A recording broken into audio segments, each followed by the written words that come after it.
هەموو هەوڵەکانی حکومەت هێرێمی کوردستانەوەیە ئەو بەرهەمانەی کە لە ناوخۆدا خواستی لەسرە دەیەوێت لە ناوخۆی هەرێمی کوردستاندا کارگەی بۆ دابمەزرێنێ. مەبەستی منە لەم بەرنامەیەدا بە دوواداچوون بۆ بەرهەمێکی تایبەت بکەم کە خواستێکی زۆری لەسرە لە هەرێمی کوردستاندا، ئەویش بەرهەمی ساردەمەنیەکانە لە هەرێمی کوردستان. ئێستا لە هەرێمی کوردستاندا حەوت کارگەی بەرهەمێنانی ساردەمەنیەکان هەیە لە هەرێمی کوردستان کە بە سافێکی ناوخۆ و بەختیەکارانەوە دەتوانن زیاتر لە 65 جۆری بەرهەمی ساردەمەنی بەرهەم بهێنن. ئەوەی کە جیاکاریە لە ساڵانی ڕابردوو ئێستا کرێکارانی ناوخۆیی یاخود دەستێکی ناوخۆی سەرپەرشتی کارگەکان دەکات بەرهەمێکی باش بە کوالەتێکی بەرز بەرهەم دێنێت. مەبەستی من و هاوکارانمە لەم بەرنامەیەدا بە دوواداچوون بۆ بابەتە بکەین. بە پیشەسازیکردنی بەرهەمی سپایەکان لە هەرێمی کوردستان گەشەی بەرچاوی بەخۆیەوە بینیوە. هاوکات پاڵپشتی و هانی جوتیاران دەدرێت بۆ زیادکردنی بەرهەمی شیر لە ڕێگای بەخێوکردنی ئاژەڵی شیردەرەوە.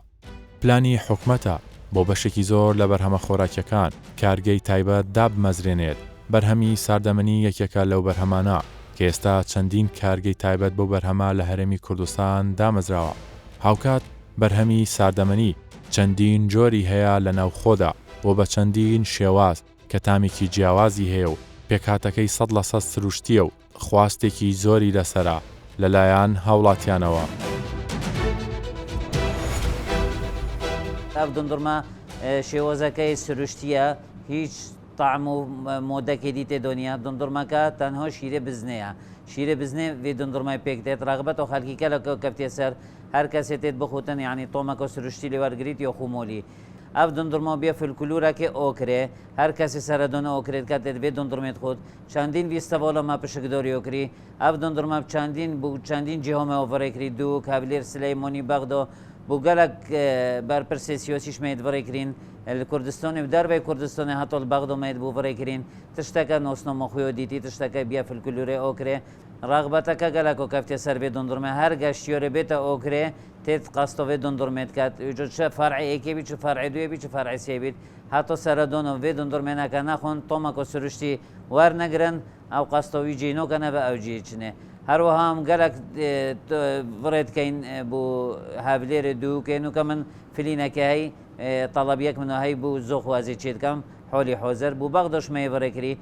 ئەو دندڕمەمە حەوزەکە هەی ئەم تێدۆ چێتکەین وەکیت بژن کەفشکە دوی ئەم تۆبی نەڕەخۆ هاتۆ خەرخ و پێبەتگریت پشینگی ئەمتینین قوتین دۆری مە دۆرەکە هەی دۆرەکە مۆزنا می دۆریت قوتین ئەوی دۆرەی چەند تو بقوتی دندڕمەکە هەند چڕتە بیت و دندڕمەکە هەند تۆمەوەی خوشتر لێتدن.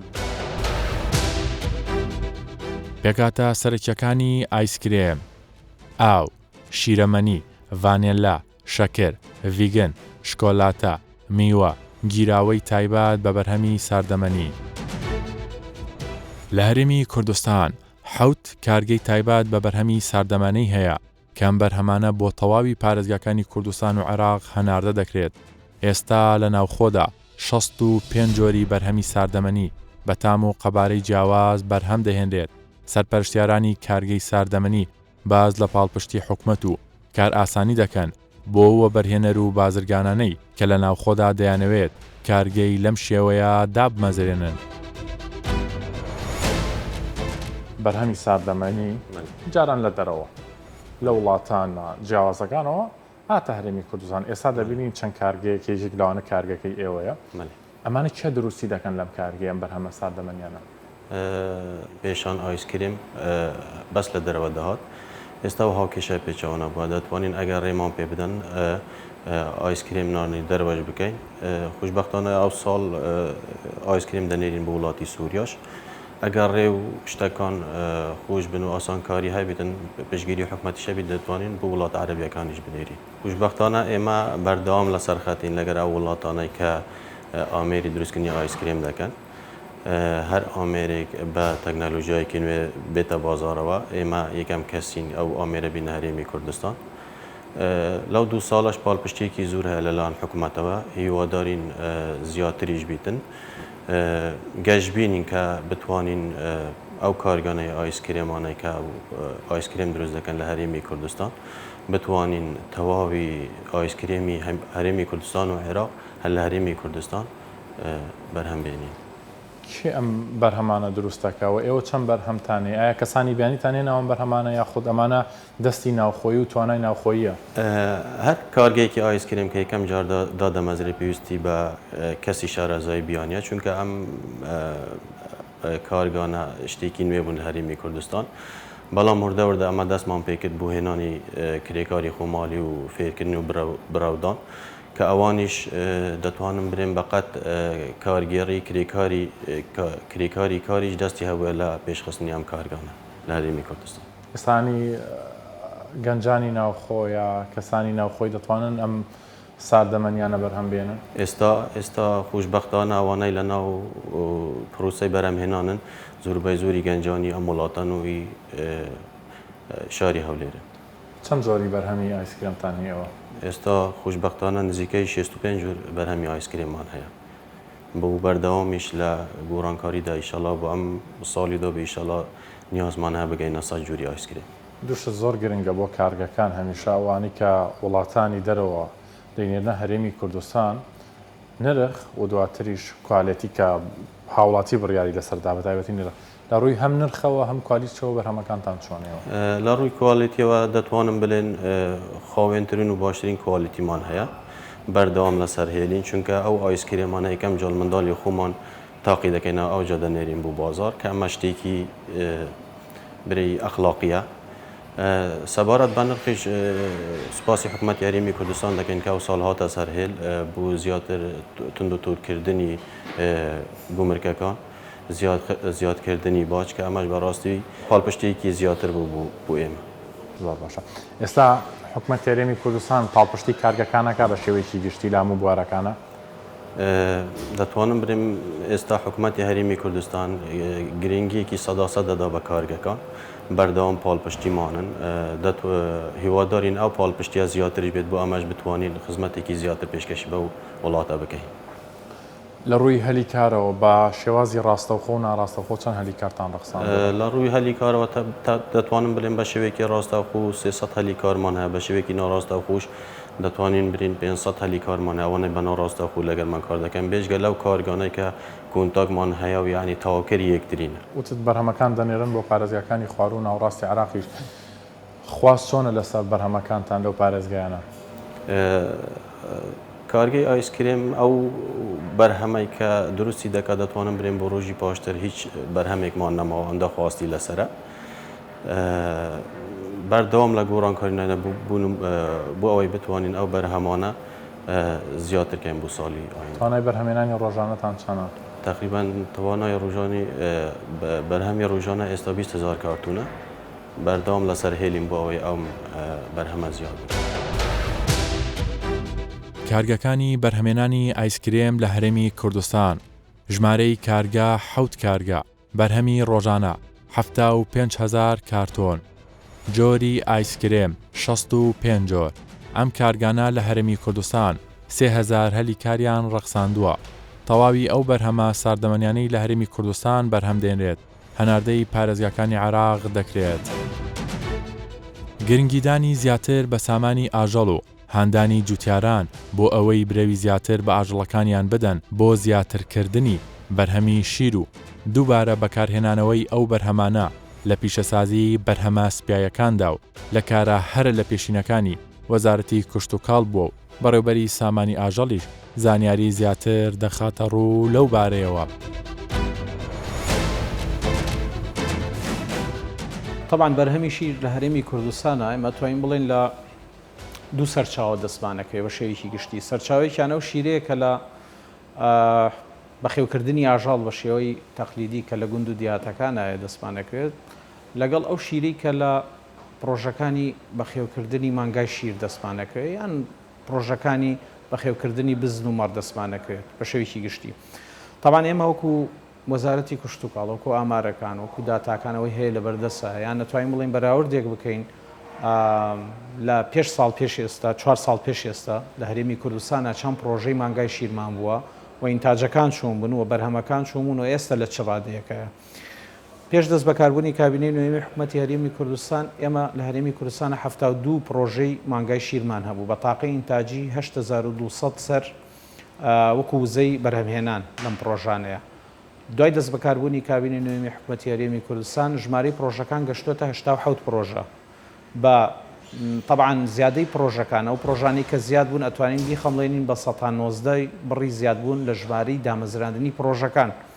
بەڵام وزەی بەرهەمێنان بەرزبووەتەوە بۆ 14,000 واتە ئەو 190 زیادە لە پرۆژەکان کە دامەزراون مقابلی ئەوە پرۆژەی گەورە بوون واتە وزەی بەرهەمێنان بۆ 177 بەرز بووەتەوە. یعنی گەردیقەتی ژماری وزەی بەرهەمێنان ئەو ژمارە پرۆژەی کە دامەزراون پرۆژەی کەمن بەڵام تاقی ئینتاجی و وزەی بەرهەمێنانیان گەورەیە. فاتوانین بڵین بەرەو پێشوونێکی باش لەم بوارەیە ڕوویداوە و ژمارەی پرۆژەی گرنگ و استراتیژی لە هەرێمی کوردستانە دامەزراون و هێشتا پرۆژەی دیکەش لە بواری دامەزراندان قۆناغیان بڕیوە هێشتا نەچوونەتە سەر ئامار و داتاکانی وەزارەتی کشت و کاڵ. فکاتی ئەوە هاتووە کە تەواوی ئاسانکاری بکرێت و تەواو لەو جیهتانی کە معنین بەوە بە تایبەت وەزارەتی پیشەسازی بە دڵنیایەوە دڵنیاین لەوە و مطمئنین کە ئەو وەزارەتەش بە هەمان شێوەی وەزارەتەکانی تر هاوتەریب لەگەڵ پرۆژە و استراتیژ و کارنامەی کابینەی نوێمی حکوومەتی هەرێمی کوردستان کە گرنگیدانە بە بەرهەمی ناوخۆوە دۆزینەوەی هەلیکارەوە بینینەوەی سەرچاوی تری داهاتە بە دڵنیاییەوە هەرچەندە من ئاگداری ڕێنمایەکانی ئەوان نیم بە تاکید ئەوانیش لەوانەیە کۆمەڵی ئاسانکاری لەم بوارەیە بکەن ئەوەی گرنگە دڵنیایی ئەدەینا ئەو مستەسمرانەی یان ئەو خاونکارانی کە یانەوێت لەم بوارەیە استثمار بکەن کە شیری پێویست لە بەردەستدایە ئەگە 100 تەختێشی دەکات بەڵام ئەکرێت لە شێوەی کارگەی بچووکەوە دەست پێ بکەن بە دڵنیاییەوە کاتێکم کارگانە هەبوون کە دڵنیایەک لای خاوەن پرۆژەکان یان جوتیاران دروست بوو لە بوونی کارگە بۆ وەرگرتنی شیرەکانیان بە دڵنیاییەوە ئەم پیشەسازیە تەتەورەکات و لە لای شێوە سامانی ئاژەڵی وڵاتیش بەرەو پێش ئەچێت بیرمان نەچێت داواکاری خاوەن پرۆژەیان خاوەنکاریان ئاژەڵدار زۆر جاران ئەوە بۆ کە داعم بکرێت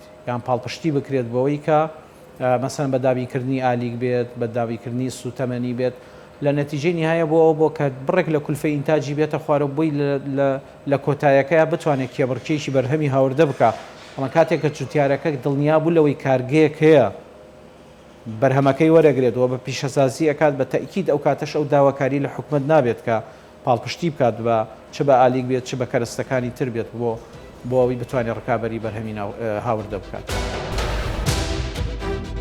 پرۆژەکانی بەخێوکردنی مانگای شیر لە هەرێمی کوردستان لە پارێزگای هەولێر 45 پرۆژە، لە پارێزگای سلەیمانی 19 پرۆژە، لە پارێزگای دهۆک 15 پرۆژە، لە پارێزگای هەڵەبجە 1 پرۆژە، لە ئیدارەی سربەخۆی گەرمیان 3 پرۆژە.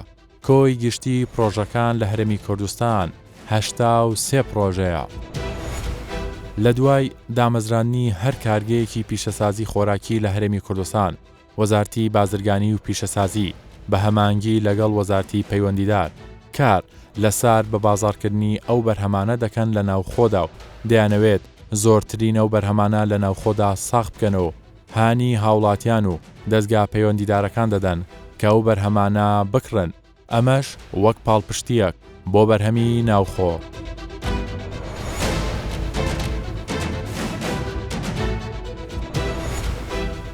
هەوڵەکانی وەزارتی بازرگانی و پیشەسازی حکوومەت هەرێمی کوردستانەوەیە کە زۆر پاڵپشتی بەرهەمی ناوخۆکە کارگە دابمەزرێنێ تایبەت بە بەرهەمە ساردەمەنیەکان لە هەرێمی کوردستانە لەمەشا کارگەی تایبەتی خۆمان هەیە چۆن لەسەر ئەمە کارتان کردویەوە بۆ دروستبوونی کارگەیەک پێویستە کە ئەو کەسە بێت تەڵەب تەقدیمەکات و پێداوی ئەو مەفاتورە و پێداویستیانەوە ئەو مەکینانەی کە ئەوێ بیهێنێت هەرێمی کوردستان دەبێت بەڕێوەتی گشتی گەشە بدان بزازی ئۆکەی لەسەر بدابووی بزان ئامێرەکە و ئەو پێداویستیانەژەوە دیراسێکی ژە دوایشی هەبێ بزانن تا چەندە پێویستە ئەو منتیقەیە کە ئەو کارگەی تێدا دروست دەکات بۆی هەموو ئەمانە کۆمەڵێ مەرجن کە دەبێ خاوەن بە ئەو سەرمایەدارە لە بەرچاویان بگرێت بۆ جێبەجێگەاندنی ئەوە بە سوپاسەوە هەموو ئەوانەی کە ئەو پابەندبوونیان هەیە و بەپێ ئەو ماسەفاتانەی کە بەڕاتی گشتی گەشە بدانی پیسازی دەیەوێت هێناوێنە ومێ دەکرد کلایەندا ئەم ژمارەیە زیاتر بێت چونکە بەڕاستی ڕۆژ لە دو ڕۆژ دانیشتوان زیاد دەکات کەواتە پێداویستەکانی زیاتر دەبن بۆیە لەو ڕوانگەیەوە ئێمە کەم تەرخەویمان نەکردەوە بەردەوامیش دەبین و بەردەوامیش لە دیراسەکردن بزانین چ کاڵایەک پێویستە بەرهەمەکە و کارگەکەی بۆ دابمەزرێن بۆی هەم دەستی کاری پیتە بەکار بهێنرێت و هەم بیشتوانین وا بکەین کە سوود لە بەرهەمی ناوخۆ وەرگن چکە بەرهەمی ناوخۆ دوو سوودی هەیە سوودێکیانەوەیە کە لە ڕووی کوالیتیەوە زۆر باشە کە ماوادی حافزی زۆر کەم تێدایە و خۆشمان دەتوانین چاودێریان بکەین لە لای کەشەوەیان تێچوونەکەی کەمترە کە دەتوانێت بە تێچوونی کەمتر بێت هەرێمی کوردستان هاوڵاتی زیان لە گیرفانی زۆر نەگات. زۆر باشە. زۆر جار ئەمە لەوانەیە داواکاری خاوەن کارگەکان بێن دەڵێ ئێمە کارگەمان دامەزاندووە لە هەرێمی کوردستانە بەڵام هەندێک جار کێشەی ساکردنەوەی بەرهەمەکانمان هەیە لەم ڕوانگەیەوە لەم لایەنەوە چیتان کردووە. هەموو هەوڵەکانی حکوومەت و جەنابی خودی سەرۆکی حکوومەتیش لە هەموو سەردانەکانیان بۆ دەرەوەی وڵات یەکێک لە ئەولویەتی کارەکانی و قسەکردنی لەگەڵ وڵاتانە بۆ ئەوەیە چۆن بتوانێت بازار بۆ بەرهەمی ناوخۆی هەرێمی کوردستان بدۆزێتەوە. کاریشی کردووە بۆ هەنار بۆ هەندێک لە کاڵاکانێکە کە لە خۆمان پێویستمان زیاترە. لە ئێستاشدا ئێمە ئیش لەسەر ئەوە دەکەین ئەو بەرهەمەیە کە خۆمان بەرهەمی دەهێنین پێشوەخت لە ناو خۆمانە بتوانین استفادە لێ بکەین پێش ئەوەی بینێن دەرەوە. لە ئێستادا ئەنجومەنی وەزیران ژنێکی پێکێناوە ئەم لیژنەیە پەنیۆنەرایەتی ئەنجومەنی وەزیران وەزارەتی بازرگانی وەزارەتی کشت و کاڵ لەگەڵ وەزارەتی دارایی کە منیش یەکێکم لە ئەندامانی ئەو لیژنەیە وەکو وەزارەتی بازرگانی ئەم لیژنەیە چەند کۆبوونەوەیەکمان کردووە بۆ ساختکردنەوەی بەتایبەت گۆشتی مریشک و هێلکە لە قۆناغی یەکەمدا قۆناغەکانی کەش بۆ ئایندە بۆ بەرهەمەکانی کەش دەکەین. بۆ پێی کە ئەمە کاری بەڕێستانە ئەزان ئاگاتان لە جوڵە بازرگانەکان هەیە بە پێی ڕێگاپێدانی مۆڵەتەکان کە لای ئێوە دەردەچێت. ئێستا جوڵەی بازرگانی لە هەرێمی کوردستانە چۆنە لەگە وڵاتانی دراوسێ و مۆڵەتە بازرگانیەکان هەروەکو خۆیەتی وەکو ساڵانی ڕابردووە ساڵە دوای ساڵ لە زیاد بووندا بە دڵنیایی دەڵێم ساڵ لە دای ساڵ لە گەشەکردندایە بەڵام ئێستادا ئەتوانم بڵێم تا ئەم شەژمانگە زیاتر لە 1900 مۆڵەتی بازرگانیمان داوە جۆرا و جۆر ئەمە 1900 مۆڵەتی کە داومانە لە بەرامبەر خەواندنی 3 ملیار زیاتر دۆلار ڕسیت کە بازرگان ئەم ڕسیدی داناوە بچێ کاڵا بێنێ کەواتە ڕۆژ لە دوای ڕۆژ ئەمە زیاتر دەکات ڕەنگە لە شەژمانگی ساڵی ڕابردووداگە بەراوردێ بکەین ئەم ڕسیدەکەش و هەم مۆڵەتەکانیش زۆرترن کەواتە ئەمە ئەومان پێ دەڵێ کە جمهوری بازرگانی زیاترە ئێمە ئێستا وەکو وەزارەتی بازرگانی بە ئەمری ئەنجومەنی وەزیران لەسەر خەتین کە ئەو نووسینگانەی کە هەمانە ئێستا لە دۆگ نووسینگەمان هەیە بۆ بازرگانەکان بازرگانی دۆگ نایەتە هەولێر مۆڵەتی بازرگانی وەرگێ هەر لە دۆگ مۆڵەتە بازرگانەکە وەردەگیرێت و دەچێت کاڵاکەی دێنێ ئێستا لە ئیش لەسەرەوە دەکەین کە لە دەواازەکانی پەروێزخان باشماخ حاجی ئۆمەران ئیبراهیم خەلیل نووسینگەی بەڕێواتی گشتی بازرگانی بەرینە ئەوێ بۆ ئەوەی لەوێ بازرگان کە چوو ئەوێ مامەڵەکەی بکات و پێویست نەکات بێت هەولێر هەر لەوێ هەموو ئەو ڕسومات وشانەی کە پێویستە بیدات وە کاڵاکەی داخلی هەرێمی کوردستان کە بۆ مەرجوڕێنمایانە کە ئێمە هەمانە. کاکشێخ زیاتر ئەو مۆڵەتانی کێوە دەیدەن زیاتر لە چ بوارێکە بۆ چکاڵا و بەرهەمێکە زیاتر ئەوەی کە پلی یەکەمی وەرگتو لە ئێسادا بەرهەمەکانی کۆمەڵی بەرهەمەکانی پیشسازی کیمیاییە کۆمەڵی ڕۆکیە لەگەڵ خۆراکە ئەم سێ ینی پلەیەکیان وەرگتووە لە مۆڵەت پێدانی بازرگانی ئەمە دەلالن لەواکە کەرتی کوشتتوکاڵی و پیشسازی کیمیایی و خۆراک لە ئەولێتی نەکانایە هێنانایە بڵێ. ئێستا دەتوانین بڵین دا وەزارەتی بازرگانی و پیشەسازیە بە تەواوەتی ینی کار لەسەر ئەوەکەن کێوە بەرە و پاڵپشتن بە بەرهەمی ناوخۆ بەبەستن دامەزانی کارگەکە و دوای ئەوەش خاوەن کارگە پێویستی بە پاڵپشتیە پێویستی بە ئاسانکاریە لەم ڕوانگەیەوە ئێوە چیتان کردووە؟ ئێمە ئەوەی کە پێمان کراوە لە سەرتاشەوە باسم کرد ئەوە یەکەم تەرژیعەکەن کارگە دروستکەن ئەوە زۆر ئەساسەوە هەچی هەوڵمانتاوە لەو ڕێنمایانەی کە لە ڕابردوودا هەبوو ئاسانکاری لە ڕێنمایەکان بکەین بۆی بتوانین خاوەن کارگە ئەوەی کە دێ سەرمایە گوزاری دەکا بتوانێت بە باشترین شێوە بە ئاسانترین شێوە کارگەکەیدا بمەزێنێت و تێچوونی شکەم بێ ئەوەکو قۆناغی یەکەم قۆناغی دووەم ئەوەیە ئێستا ناوچەی پیشەسازیەکانیشمان دروست کردووە چەند ناوچەی پیشەسازی دەست بەکارە لە دووهۆگەستە لە تەواوبووندایە وەتەمای لە هەڵەبجەی شڵا دروست بکرێ لە شارەکانی کەش بە هەمان لە کۆیە ئامادەسازی بۆ کراوە لە هەموو ناوچەکانە زیاتر لە 11 تا 13 ناوچەی پیشەسازی دروست دەکەین ئێمەش ئەو کاتە ئەرکمان ساختکردنەوەی کاڵاکان و بەرهەمەکانیانە بۆ ئەوەی چ لە ناو خۆ چ لە دەرەوە بەپێ ئەو پلانی کە هەمانە ئێستا ڕۆژانە سەردانی قونسوڵەکان دەکرێت یا ئەوان دێنە لای ئێمە یا ئێمە سەردانی وڵاتان دەکەین هەموو هەوڵەکانی ئێمە بۆ ئەوەیە چۆن بتوانین بازرگانەکانی ئەو وڵاتانە بین ئەم هەرێمی کوردستان و هەروەها بازرگانەکانی خۆشمان بدەین بۆ لای ئەوان تەنسیق و هەماهەنگی دروستکەن بۆ ساختکردنەوەی کاڵای هەردوو لە هەردوو لە قەبارەی بازرگانی ئایسکرێم لە جیهاندا ساڵانە 79 ملیار دۆلارە ژمارەی کارگەکانی بەرهەمێنانی ئایسکرێم 2000 کارگەیە جۆری ساردەمەنی 400 جۆری ساردەمەنی لە جیهاندا هەیە گەشەی بازرگانی ساردەمەنی ساڵانە بە ڕێژەی 4.2 لە زیادبووندایە.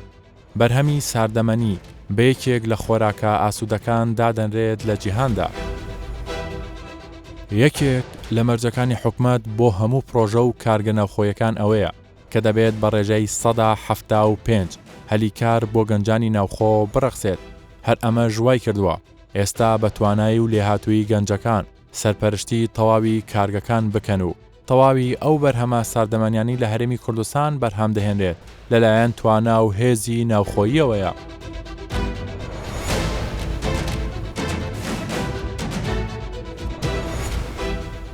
من گەنجێکی شاری هەولێرم لەو کارگە ساردەمەنیە ئیشەکەم کە بژەی ژیانی خۆشم پێوەڕەوەیەتی و هیوادارم حکومەت پاڵپشتی ئەوە کارگەکانمان بکە بۆ ئەوەی زیاتر گەنجەکانمان بێ ئیش بکە.